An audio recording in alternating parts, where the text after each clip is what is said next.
Chers amis, il y a un an, la France était frappée par les sanglants attentats du 13 novembre, commis à l'arme de guerre par des djihadistes de l'État islamique, attentats qui furent précédés et suivis par d'autres tout aussi sanglants. À chaque fois, les responsables politiques nationaux et européens juraient qu'ils en avaient tiré toutes les conséquences, tout en appelant bien sûr à ne pas faire d'amalgame. Un an plus tard, et les centaines de morts supplémentaires de Bruxelles et de Nice, les peuples européens sont en droit de s'interroger et de s'inquiéter de l'efficacité des mesures prises pour endiguer le terrorisme islamique. Ne nous y trompons pas, les débats, les propositions législatives, les discours de fermeté ont surtout été un moyen de maquiller l'absence criante d'actions concrètes, limitées à des cellules de déradicalisation et à faire des plans dérisoires pour la réinsertion des islamistes. En réalité, nos gouvernants, soit par idéologie, soit par faiblesse, soit par électoralisme, refusent de s'attaquer à la racine des maux. En effet, et il ne faudrait surtout pas briser totem brandi par les médias sur les bienfaits supposés du multiculturalisme, de l'immigration, d'une justice bienveillante, de l'enrichissement par la diversité. Les politiques passées et actuelles, favorables à l'immigration massive, au laxisme judiciaire, au multiculturalisme, sont le principal terreau sur lequel prospèrent les zones de non-droit où se développe l'islamisme. Nos dirigeants persistent dans le déni lorsqu'ils refusent de faire le lien entre ces éléments et affirment avec aplomb que les terroristes sont des déséquilibrés et que la solution réside uniquement dans plus de politiques sociales à destination des populations immigrées. Alors qu'on constate au quotidien les méfaits des politiques menées, rien ne change.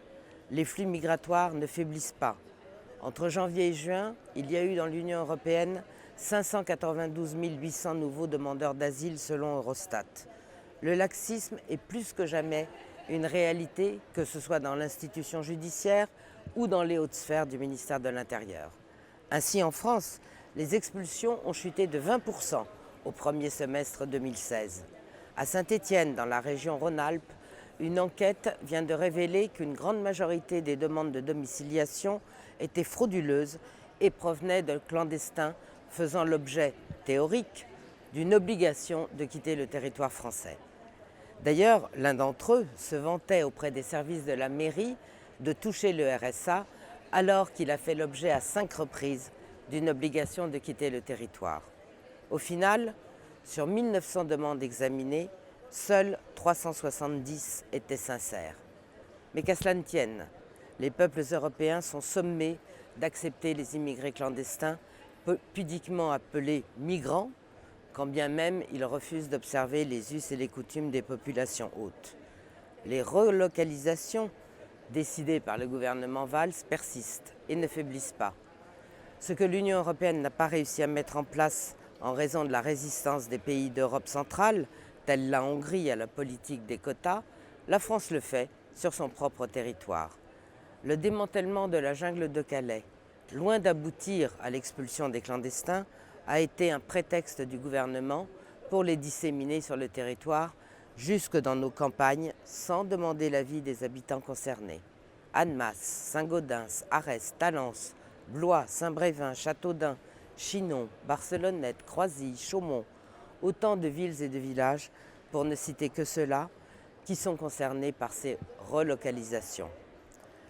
À l'heure où les frontières de l'Union européenne sont des passoires et où les peuples sont durement éprouvés par la crise économique, il est impératif de se mobiliser localement contre ces élites politiciennes qui prétendent imposer une cohabitation avec des populations étrangères en dépit des conflits que cela suscite. Chers amis, il faut interpeller les autorités locales pour les obliger à s'opposer à la folle politique immigrationniste du gouvernement et de ses sbires.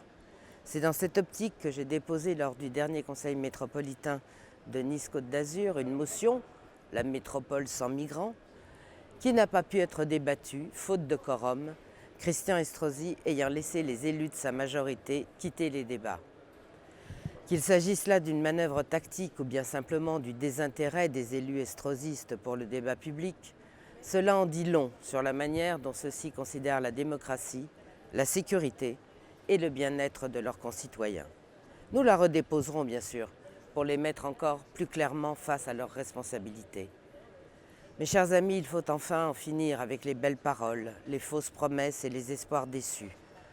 L'Union européenne, colosse aux pieds d'argile, trop peu attentive et préoccupée par l'intérêt des peuples, vacille. Les nations partout en Europe font entendre leur voix et c'est bien au nom de la nôtre, au nom du peuple français, que nous nous battons sans relâche.